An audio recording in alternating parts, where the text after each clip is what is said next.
Amado por seus súditos, por sua sabedoria e prudência, era temido, contudo, por seus vizinhos, pelo seu valor e pela fama das suas tropas belicosas e bem disciplinadas. Tinha 2 filhos. O mais velho, Shariar.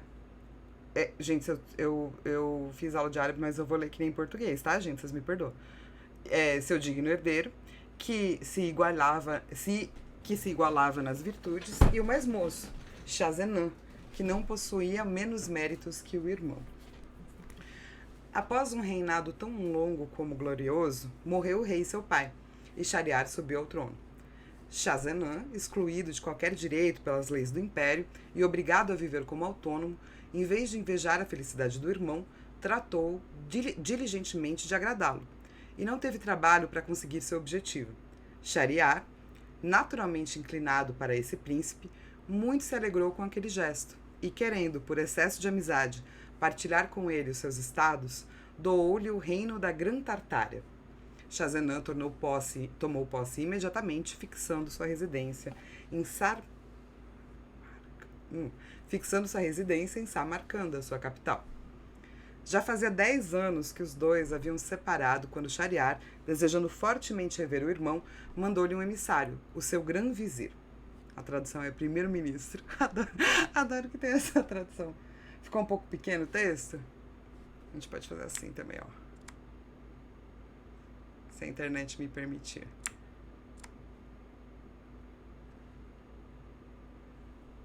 Ah!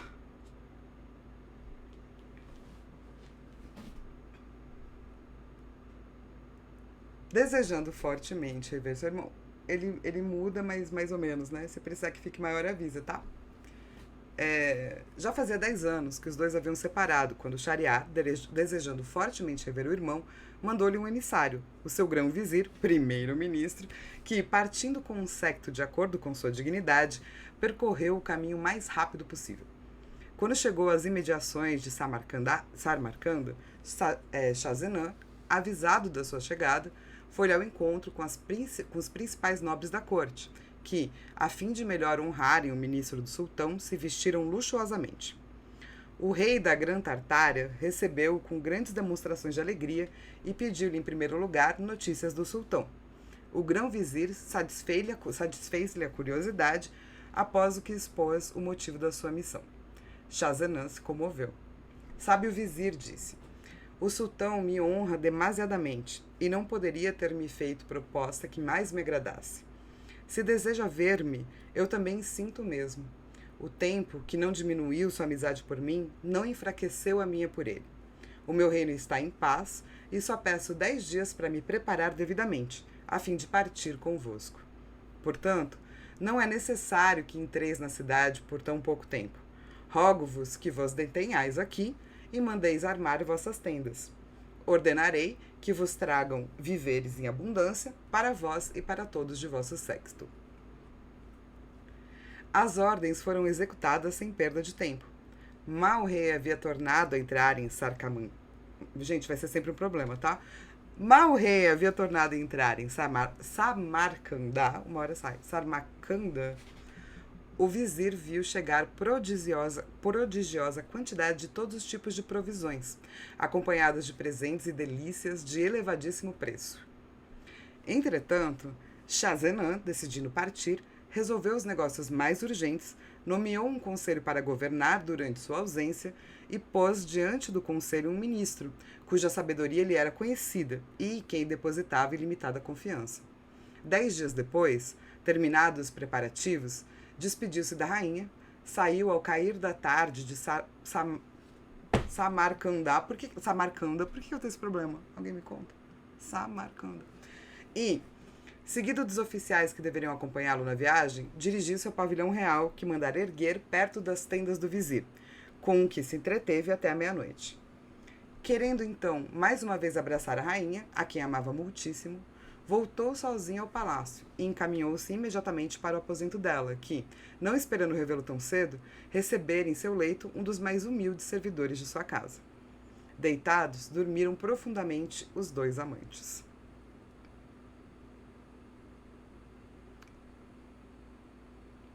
Eu fiquei em dúvida desse trecho, Ó, Tarará voltou ao palácio sozinho, encaminhou-se para o aposento dela, que, não esperando revê-lo tão cedo, recebera em seu leito um dos mais humildes servidores de sua casa.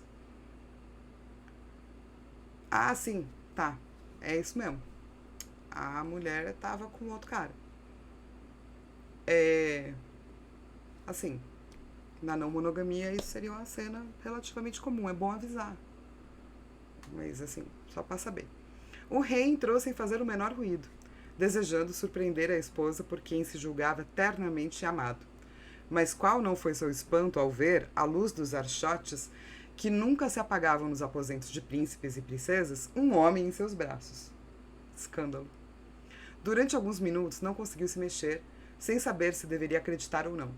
Mas, não podendo duvidar, murmurou. Como mal saí de meu palácio, ainda estou sobre os muros de Samarcanda. Como mal saí do meu palácio, ainda estou sobre os muros de Samarcanda, e até aqui ousam ultrajar-me. Ah, pérfida! É um ótimo xingamento, né? Pérfida. Ah, pérfida! Teu crime não ficará sem punição. Como rei, devo punir os crimes que se cometeram nos meus estados. Como esposo traído, devo imolar-te ao meu justo ressentimento. De novo, é um problema da monogamia. Perdão, eu sei que não se pode falar isso hoje na internet, porque as pessoas ficam loucas quando se fala de não monogamia e monogamia, então ficarei calada a partir de agora. Enfim, o infeliz rei, cedendo ao primeiro ímpeto, puxou seu sabre, aproximou-se do leito e, com só um golpe, fez passar os traidores do sono para a morte. Fez passar para a morte também é uma ótima expressão. Em seguida, pegando um após o outro, lançou-os por uma janela diretamente ao fosso que rodeava o palácio. Taditos, né? Não podiam nem, né? Vingado, saiu da cidade como nela entrara e retirou-se para o seu pavilhão. Mal havia chegado e, sem dizer a ninguém o que acabara de fazer, ordenou que fossem desmontadas as tendas para partirem.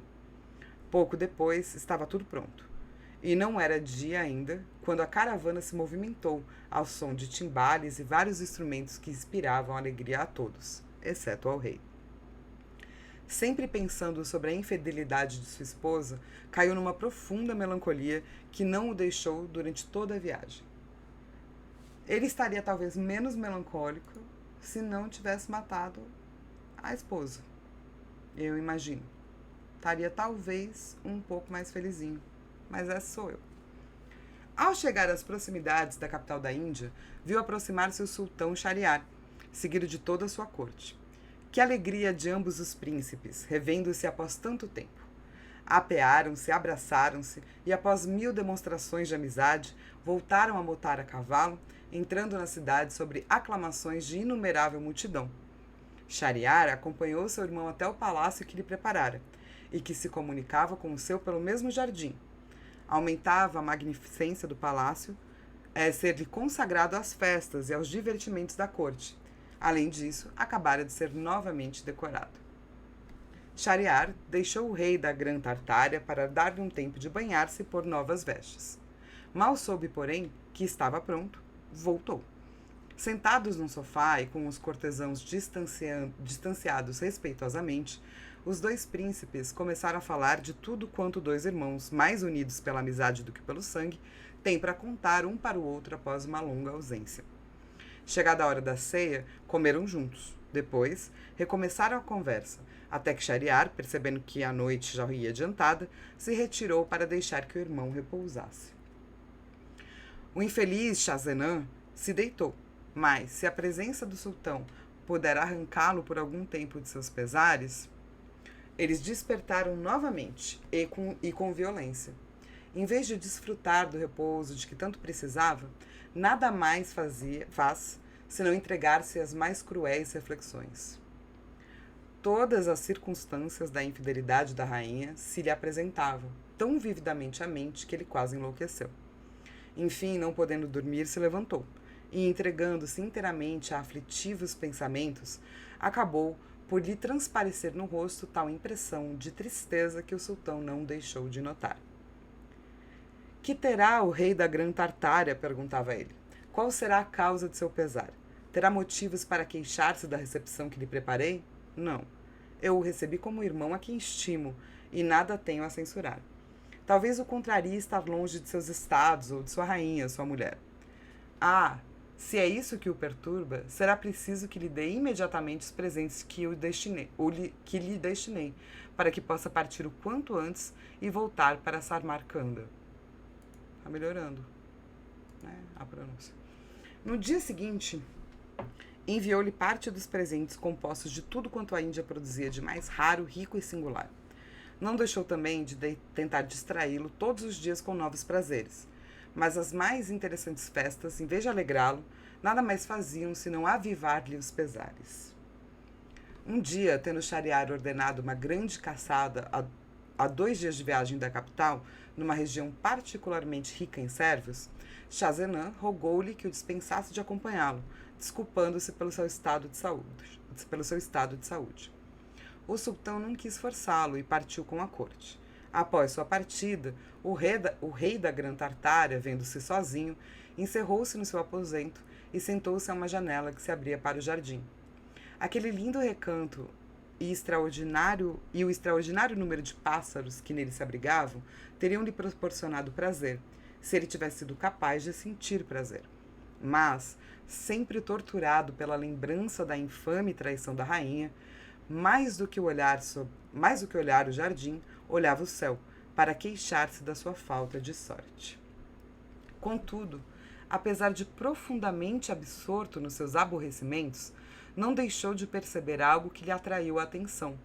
Uma porta secreta do palácio do sultão se abriu repentinamente para dar passagem a 20 mulheres, entre as quais a sultana, facilmente reconhecível pela sua imponência. Certa de que também o rei da Grã Tartária fora caçada, avançou com firmeza até debaixo das janelas do aposento do príncipe, que, querendo observá-la por curiosidade, de tal modo se colocou a que tudo podia ver sem ser visto. Esse cara gosta, né, de entrar sorrateiro nos lugares para ver o que as mulheres estão fazendo. Ele tem esse desejo, né, de ser uma mosquinha na parede. Assim, quem não tem? Quando a gente fala de fofoca, também quero saber. Inclusive, se vocês tiverem fofocas, por favor, me contem. Ah, ele muda, né? Não posso olhar meu Twitter enquanto isso. Tá bom. Então tá bom. Tá lá ele quietinho sem ser visto. Notou assim que as pessoas que acompanhavam a sultana, a fim de eliminarem qualquer constrangimento, tinham descoberto o rosto, velado até então, e tirado as longas vestes trazidas por cima de outras, mais curtas. O que o espantou, porém, foi ver que naquele grupo que lhe parecera composto exclusivamente por mulheres, havia 10 negros. Maravilhoso que é assim, né, que manda.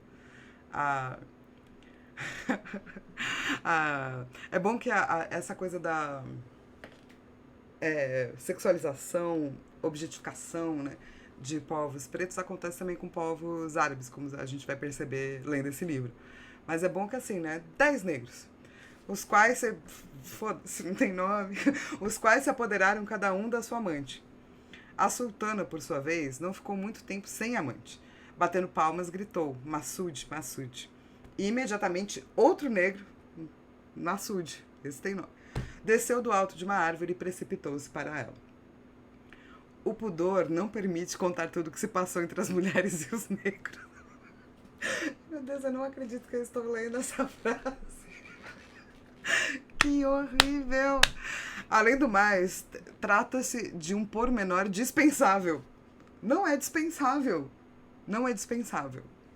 Tem muita gente que, entendeu? Sex work is real work.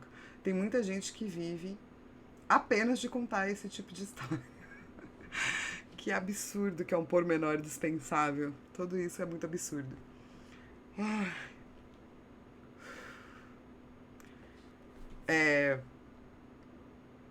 Tá, vou voltar, gente. Mas vocês podem comentar, tá? Pra vocês saberem, assim, tá bom? Vocês não precisam me deixar sozinha nessa empreitada. Basta dizer que Shah-Zenan viu o suficiente para julgar que seu irmão não era menos lastimável do que ele. Esses pobres homens muito ricos, que têm tudo que eles querem. Mas, né? as minas não dá só pra eles. Os prazeres daquele bando de pessoas durou até a meia-noite. Eu não sei que horas começaram, mas parece bom. Banharam-se todos juntos, então, numa grande piscina, corretos, após o que, repondo suas vestes, entraram de novo pela porta secreta do palácio do sultão. E Massude, que viera de fora por sobre a muralha do jardim, voltou pelo mesmo lugar. Difícil, gente. Será que eu aguento ler até o final? Tudo que havia desenrolado sobre os olhos do rei da Grã Tartária lhe deu oportunidade para um grande número de reflexões. Quão pouca razão eu tinha de julgar tão única a minha infelicidade. É nesse, sem dúvida, o inevitável destino de todos os maridos, visto que o meu irmão, soberano de tantos estados, o maior príncipe do mundo, não pôde evitá-lo. Se assim é, que fraqueza minha deixar-me corroer pelos pesares. A lembrança de uma desgraça tão comum não perturbará mais a tranquilidade da minha vida. Vamos parar um pouquinho para a gente falar sobre como se formam os red pills de antigamente. Se é que eu posso chamar assim. Porque aparentemente os caras são rei. Os caras têm tudo. Os caras tá feliz vendo a vida deles. Todo mundo gosta deles. Todo mundo faz os bagulho que eles querem. Porém, contudo, uma transa gera tudo isso, gente. Você vê que antes ele estava triste, agora já não está mais triste. Ele está bravo, né? Que é a próxima fase né? Vamos ver o que acontece depois. Provavelmente ele vai continuar bravo e vai ganhar um ódio absurdo de todas as esposas, as quais eu me pergunto, será que eles estavam dando prazer para as suas esposas? Porque se você vai viver,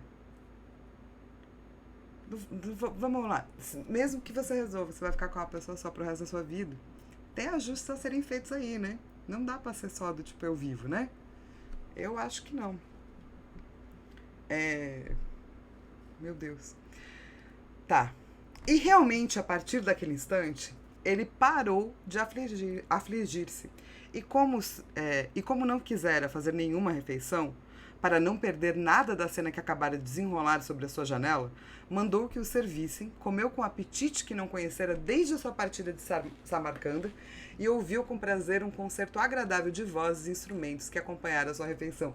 O carinha ficou o dia todo observando, ele não parou para comer.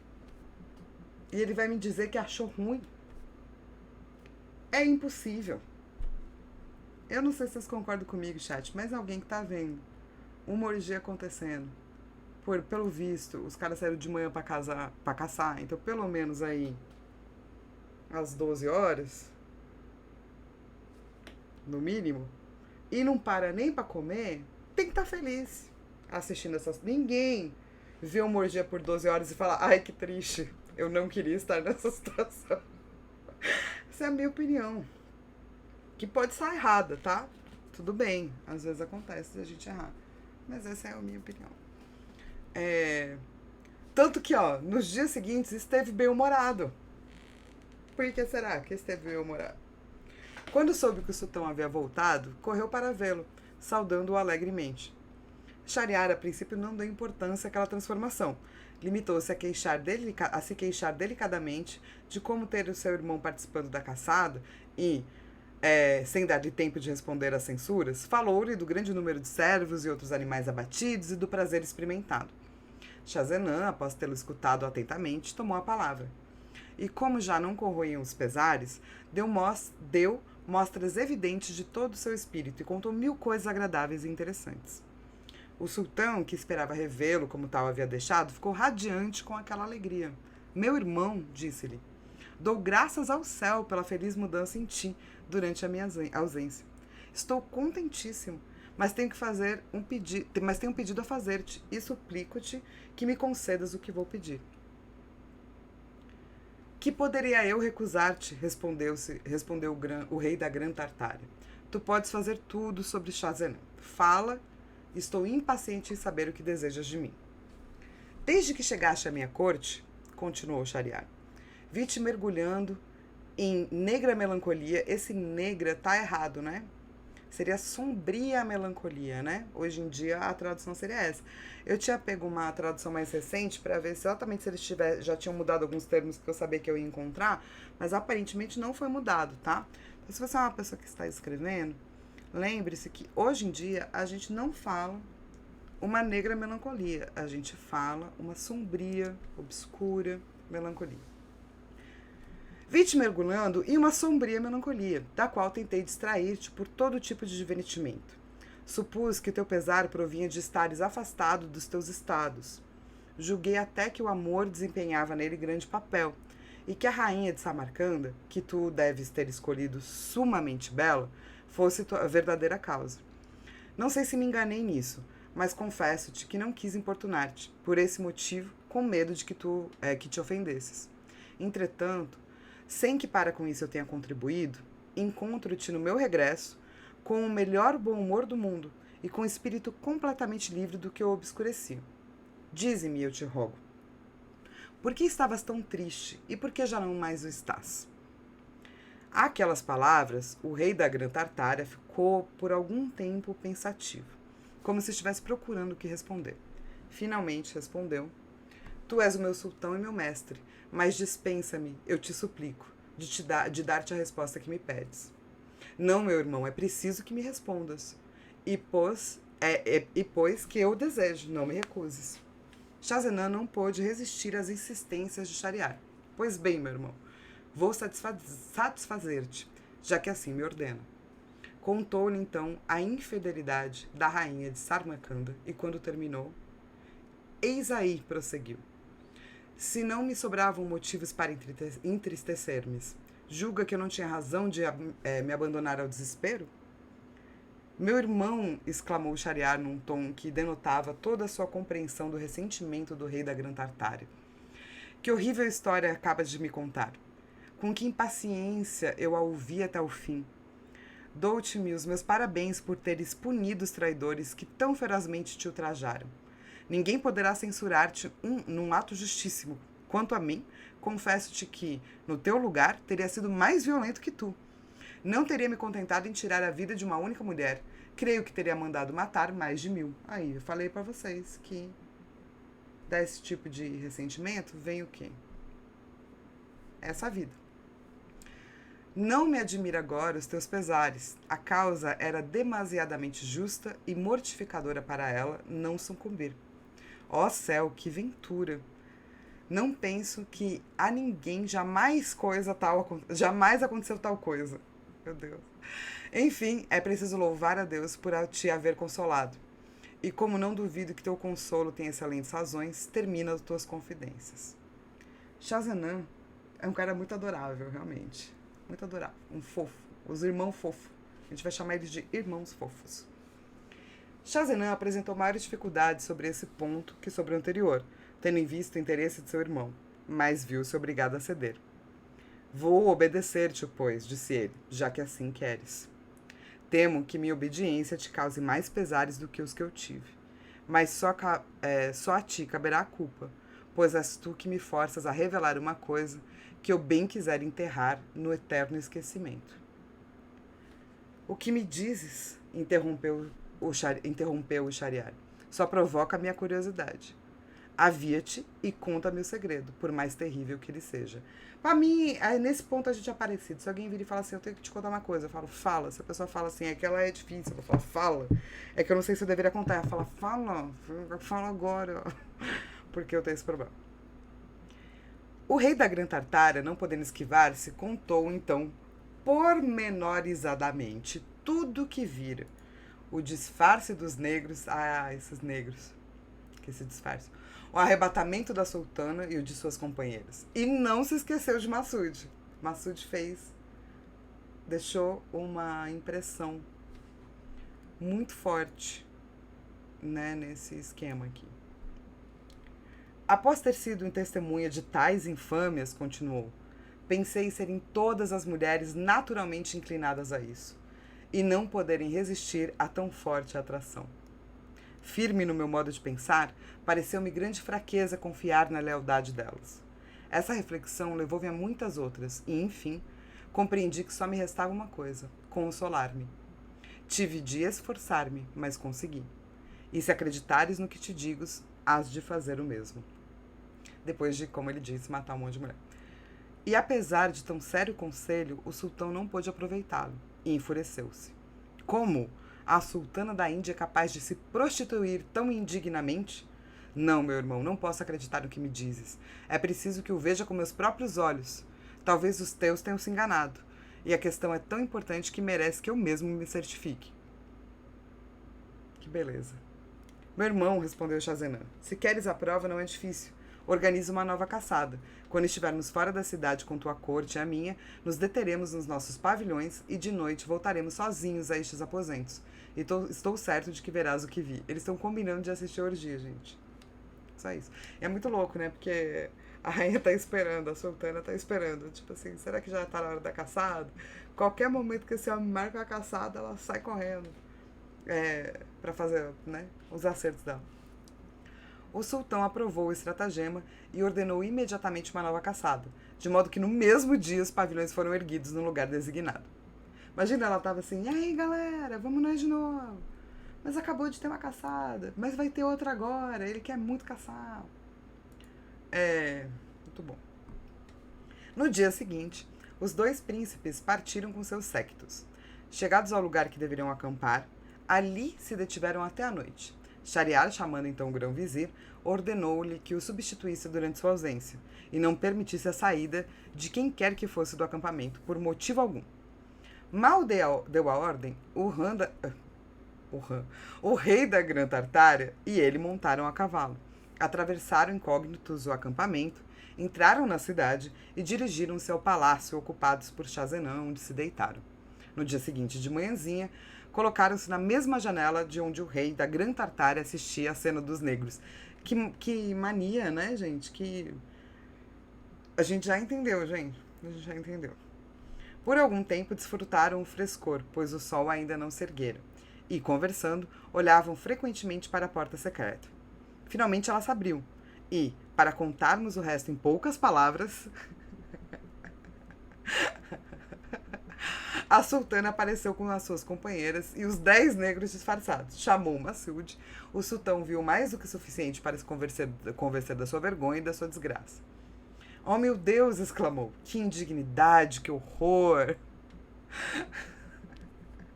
Eu tô tentando ler sério. A esposa de um soberano como eu será capaz de tal infâmia? Depois disso, que príncipe ousará gabar-se de ser perfeitamente feliz? Ah, meu irmão, prosseguiu abraçando o rei da Grã Tartária, renunciemos ambos ao mundo, onde já não existe lealdade, e que, se por um lado lisonjeia, por outro trai. Abandonemos os nossos estados e todo o esplendor que nos rodeia. Vamos a um reino estrangeiro, arrastar uma vida obscura e ocultar o nosso infortúnio. Schahzenan não aprovou aquela resolução, mas não ousou combatê-la diante do furor do seu irmão. Meu irmão, disse-lhe. Oi, Rô, tudo bom? Eu tô rindo muito, Rô. Que indignidade, que horror. Essa orgia que eu passei 12 horas assistindo, meu Deus. Ah, como sou triste. Meu irmão, disse-lhe, não tenho outra vontade senão a tua, e estou pronto a seguir-te por onde queiras. Mas promete-me que voltaremos se conseguirmos encontrar alguém mais infeliz do que nós. Muito bom, os caras vão atrás de alguém mais infeliz do que eles, só pra, sei lá. Prometo, respondeu o sultão, mas duvido que encontremos alguém mais infeliz. Não sou da tua opinião, replicou o rei da Tartária. Talvez nem tenhamos que viajar por muito tempo. O cara já estava ligado, assim, que era tipo... todas as mulheres vão trair todo mundo. Assim, saíram secretamente do palácio e enveredaram por um caminho diverso do que já haviam seguido para vir. Caminhando até o fim do dia, passaram a primeira noite sobre uma árvore, levantando-se logo ao despontar do sol. Continuaram a marcha até que chegaram a um belo bosque à beira do mar, onde se erguiam grandes árvores de copas frondosas. Sentaram-se aos pés de uma delas para repousar, e a infidelidade de suas esposas foi o assunto da conversa. Não havia muito tempo que estavam conversando, quando ouviram bem perto um horrível barulho vindo do lado do mar, e um grito espantoso que os mergulhou no terror. O mar abriu-se, e dele se levantou uma grande coluna negra que parecia perder-se nas nuvens. Aquela visão redobrou o terror dos 2 príncipes que, levantando-se imediatamente, subiram ao alto da árvore que lhes pareceu mais indicada para o esconderijo. Mal haviam subido, olhando para a direção de onde viera o barulho, e o mar se entreabrira, e notaram que a coluna negra avançara para a margem, fendendo as águas, e não puderam compreender o que era naquele momento, mas pouco tardou para que compreendessem. Tratavam-se de 2 gênios malignos, inimigos mortais dos homens. É importante dizer que os gênios, né, antes do islamismo... Perdão, gente.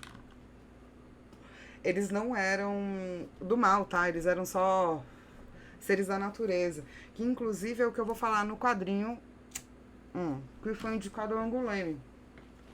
Deixa eu mostrar pra vocês. O quadrinho que foi indicado é esse aqui, que é o Não Teme Isso é Coisa de Mulher, que tem várias histórias de várias super-heroínas. E daí a história que eu fiz com a Mari Santos, que é uma ilustradora maravilhosa, é exatamente sobre essa época dos gênios pré-islamismo, assim. Então, essa aqui, né? Essa Satara. Então, tem essa Jean, tá vendo? E essa é uma gênia, e ela tem poderes de gênios que teriam na época pré-islamismo, tipo se transformar em cobra. E daí a Satara tá indo atrás do irmão dela, que foi raptado. E os jeans, eles eram responsáveis por... Eu mostrei pequenininho. Eles eram responsáveis por... meio que dar para as pessoas o que elas precisavam. Então eles eram tipo musas antes deles serem considerados horríveis. E daí nessa minha história, então, essa Jean, ela é tipo uma musa mesmo, inspiradora de uma forma de detetive para Satara poder ir atrás do irmão dela. Essa página que a Mari fez eu acho excepcional. Muito maravilhosa. A Mari é muito maravilhosa. Enfim, os gênios não eram do mal, tá? Até o islamismo se consolidar. Bora nós, né? Tá. Tratavam-se de 2 gênios malignos, inimigos mortais dos homens. Era negro e medonho, tinha a forma de um gigante de prodigiosa altura e trazia sobre a cabeça uma grande caixa de vidro, fechada com 4 fechaduras de aço mais fino. Entrando no bosque, depois a carga justamente aos pés da árvore, um dos gênios, era um, tá? Tava achando que era 2. Entrando no bosque, depôs a carga justamente aos pés das árvores que abrigavam os 2 nobres, que, conhecendo o extremo perigo que se achavam, julgavam-se perdidos. Entretanto, o gênio sentara perto da caixa e, após abri-la com 4 chaves que tinha presas à cintura, dela saiu uma jovem luxuosamente vestida, majestosa e dotada de perfeita beleza. O monstro ordenou-lhe que se sentasse ao seu lado e, olhando-a amorosamente, disse-lhe: Senhora, a mais bela de todas as mulheres, admiradas pela sua beleza, encantadora mulher, tu, que eu raptei no dia das tuas núpcias e que com tamanha constância amo, permite-me que eu durma um pouquinho perto de ti? O sono por que me sinto dominado fez-me vir a este recanto repousar um instante. Muito bom, né? Eu te raptei, não sei se provavelmente contra a sua vontade, mas assim, você me dá licença pra eu dar uma dormidinha aqui? Tô soninho. Assim reclinou-se a grande cabeça sobre os joelhos da jovem. Em seguida, estendendo os pés até o mar, não tardou em cair um sono profundo e começou a roncar, de tal modo que fazia estremecer a praia. Caramba! A jovem, erguendo os olhos por acaso e descobrindo os nobres no alto da árvore, fez-lhe sinal com a mão para que descessem sem ruído. O terror deles foi enorme quando se viram descobertos. Por outros sinais, suplicaram-lhe que os dispensasse de obedecer, mas ela, após tirar suavemente de cima dos joelhos a cabeça do gênio e colocá-la com toda a delicadeza sobre o chão, levantou-se e disse-lhes baixinho, mas num tom imperioso: descei e vinde aqui. Em vão tentaram fazer-lhe compreender por gestos que temiam o gênio. Descei imediatamente, respondeu-lhe. Se não me obedecertes já, despertar-lo-ei, e eu mesma lhe pedirei que vos mate. Eu gosto muito de mesóclise, né? Despertá-lo-ei. Eu acho que caiu. Eu não sei se caiu na gramática ou não. Alguém lembra? Mas eu acho maravilhoso. Mesóclise é incrível. Estas palavras de tal modo os assustaram que começaram a descer com todas as precauções possíveis para não despertar o gênio. Ao pisarem no chão, a jovem pegou-os pela mão e, afastando-se um pouco com eles sobre as árvores, fez-lhe livremente uma proposta bastante ousada, que a princípio rejeitaram, mas ela os obrigou, por meio de novas ameaças, a aceitá-la. Depois de terem obtido dos dois nobres o que desejava, notando que traziam cada um anel no dedo, exigiu-os. Mal os teve na mão, foi buscar uma caixinha e, tirando dela um fio cheio de anéis de todos os tipos, perguntou-lhes: sabeis o que significam estes anéis? Não, responderam os dois príncipes. Somente vós o podeis dizer. São os anéis de todos os homens a quem concedi os meus favores. 98 que conservo como lembrança. Pedi os vossos pela mesma razão, e para completar a centena. Eis, pois, 100 amantes que tive desde o dia em que esse monstro me raptou, apesar da sua vigilância e das suas precauções. Você viu como as mulheres tudo gostam de sexos? Vibes Viserys, exato. Cuidado para não despertar o dragão, exatamente isso. Pouco me importa que me encerre naquela caixa de vidro e me oculte no fundo do mar, porque nunca deixo de enganá-lo. Vedes, portanto, que quando a mulher tem um propósito, não há marido nem amante capaz de lhe impedir a sua realização. Os homens fariam bem em não proibir nada às mulheres. Seria o melhor meio de torná-las sensatas. Eu gostei. É muito escrito por um homem, né? De torná-las sensatas. Ai, por quê? Por quê?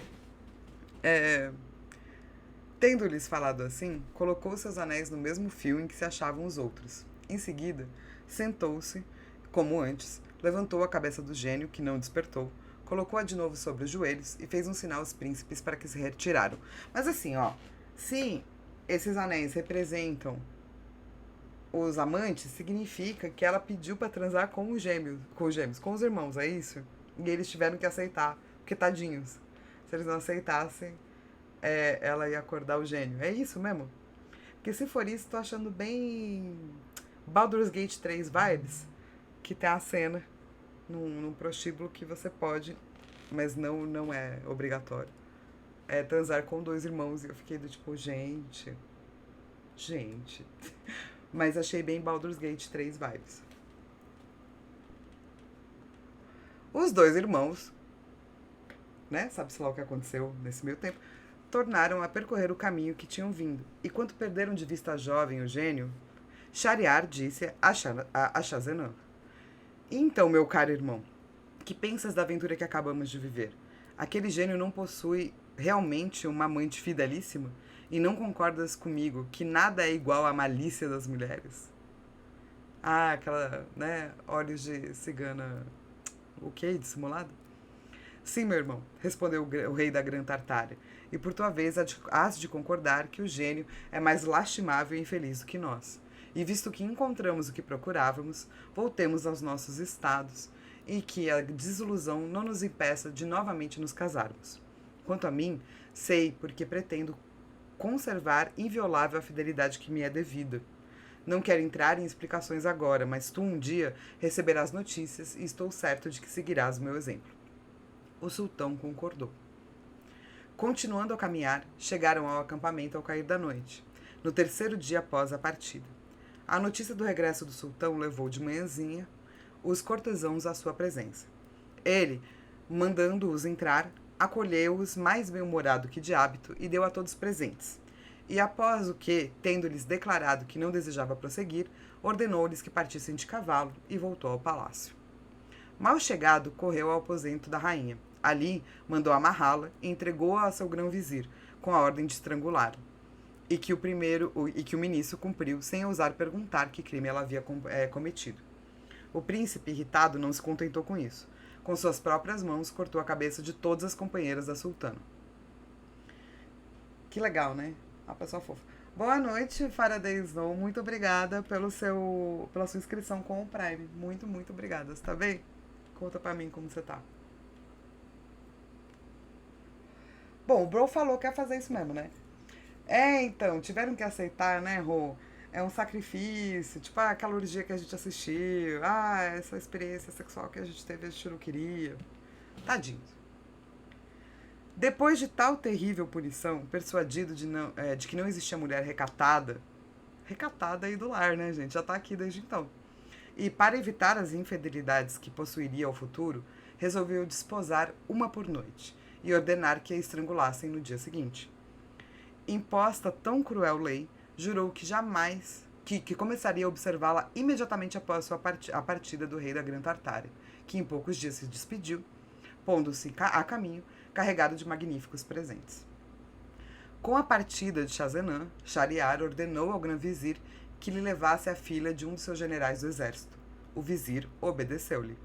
O sultão dormiu com ela e, no dia seguinte, entregando-a para morrer, ordenou-lhe que a procurasse outra para a noite seguinte. Por maior que fosse a repugnância do vizir em executar semelhantes ordens, como devia obediência cega ao sultão, viu-se obrigado a submeter-se. Levou-lhe, pois, a filha de um oficial subalterno, que também foi morta no dia seguinte. Depois foi a vez da filha de um burguês da capital. Enfim, todas as noites casava-se uma donzela, e todos os dias morria uma mulher. Essa frase é boa. Essa frase eu gostei. Aquela desumanidade sem precedentes causou consternação geral na cidade, onde só se ouviam gritos e lamentações. Aqui era um pai em prantos que se desesperava pela perda da filha. Ali eram mães que, temendo pelas suas filhas o mesmo destino, enchiam antecipadamente os ares com seus gemidos. Assim, em vez dos louvores e das bênçãos que Shahriar atraía até então, os seus súditos só lhe lançavam imprecações. O grão-vizir, que, como já dissemos, era um ministro de tão horrível injustiça, tinha 2 filhas, a mais velha chamada Shahrezade, a mais nova, Dinazade. Esta não carecia de méritos, mas a outra possuía coragem acima de seu sexo. Eita! Muitíssimo espírito e admirável inteligência. Muito culta, era dona de memória tão prodigiosa que nada lhe escapava de tudo que havia lido.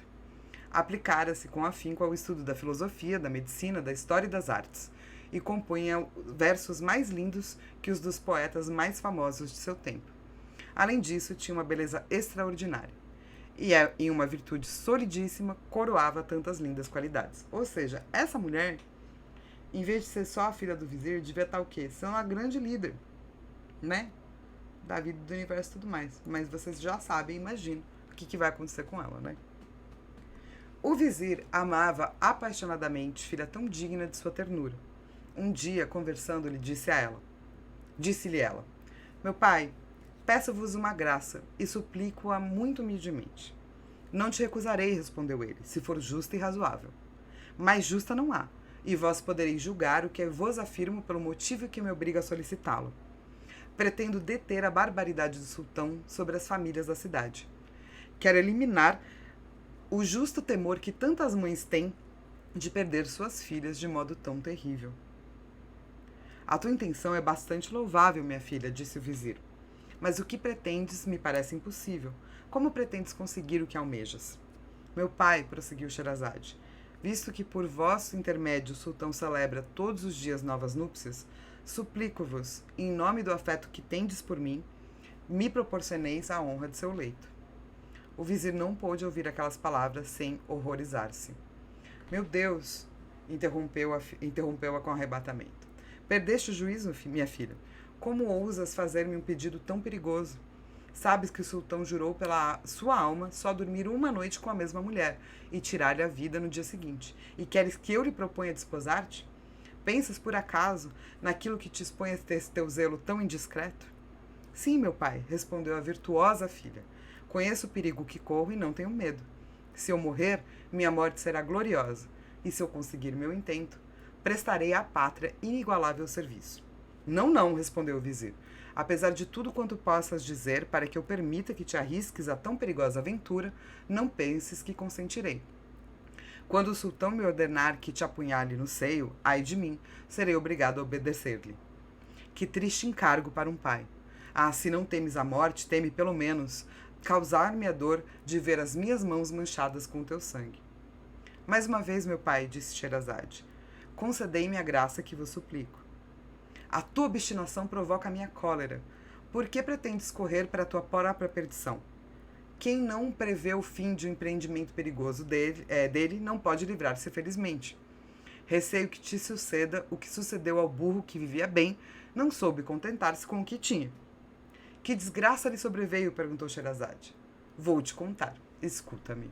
E daí começa a fábula do burro, do boi e do lavrador, que a gente deixa para um outro dia.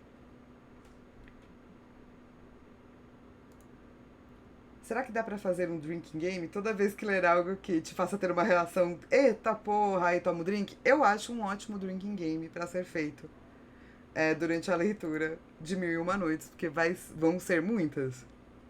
Eu falarei eita porra várias vezes. Eita! Pelo menos eita vai sair. Só dessa vez foram algumas, eu não sei contar quantos, Ancord. Tipo, muitas, assim. Muitas. Assim, eu acho que vocês deviam fazer o drinking game, entendeu? Fazer esse jogo de bebida enquanto eu leio. Acho que devia ser assim. E daí vocês começam a comentar como que vocês estão durante a leitura. Porque eu acho sacanagem que eu tenha que beber enquanto eu estou lendo. Porque é meio demais, né, gente? Além de tudo, ter que beber. Você vai pegar a sua? Então, eu tava pensando e até a gente tá... Porque assim, como eu tava contando, né? Existe um porquê, né? Essas coisas são escritas do jeito que elas são e pá. Especialmente porque você pode, inclusive, argumentar que As Mil e Uma Noites, minha garrafa, é um livro orientalista a partir do método que ele foi escrito, né? Então, tem coisas que foram modificadas para apetecer ao paladar europeu.